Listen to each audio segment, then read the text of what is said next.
اسلام آباد کے 3 حلقوں کے الیکشن ٹریبیونلز کی تبدیلی کا معاملہ چیف الیکشن کمشنر کی سربراہی میں 4 رکنی الیکشن کمیشن کی سماعت، انجم عقیل اور خرم نواز کی درخواست پر سماعت آج 12:30 بجے تک ملتوی کر دی گئی۔ طارق فضل چودھری کی درخواست پر سماعت 4 اکتوبر تک ملتوی کر دی گئی۔ مزید جانتے ہیں فہیم اختر سے۔ جی فہیم اختر، بتائیے گا سماعت کب تک شروع ہوگی؟ دیکھیں، اسلام آباد کے جو 3 حلقے ہیں ان کے الیکشن ٹریبیونل سے متعلق جو اسلام آباد ہائی کورٹ کی طرف سے ریمانڈ کیا گیا تھا الیکشن کمیشن کو معاملہ، اس کے اوپر سماعت ہوئی ہے۔ چیف الیکشن کمشنر کی سربراہی میں 4 رکنی الیکشن کمیشن نے اس کیس کی سماعت کی، جس میں مسلم لیگ نون اور پاکستان تحریک انصاف کے حمایت یافتہ جو امیدواران کے وکلاء تھے وہ پیش ہوئے۔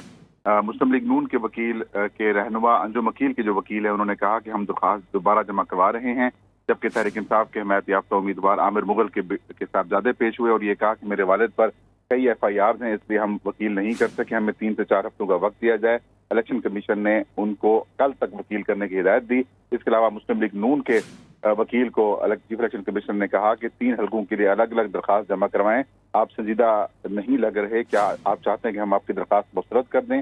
الیکشن کمیشن آف پاکستان کے سامنے جو شعیب شاہین ہیں وہ پیش ہوئے، انہوں نے کہا کہ درخواست دینے کے باوجود گزشتہ سماعت کے آرڈر کی کاپی ہمیں نہیں ملی۔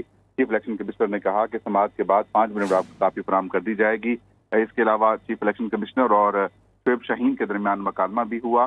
شعیب شاہین نے کہا کہ ہمارے ساتھ جو ناانصافیاں کی گئی ہیں ان کی بات کر رہا ہوں، اس لیے ہم اجنبی ہیں۔ چیف الیکشن کمشنر نے کہا کہ الیکشن کمیشن آئین و قانون کے تحت کام کرتا ہے، تاہم اب کیس کی جو سماعت ہے وہ طارق فضل چودھری کی درخواست کے اوپر سماعت 4 اکتوبر، تاہم انجم عقیل اور خرم نواز کی درخواست پر سماعت 12:30 بجے تک ملتوی کر دی گئی۔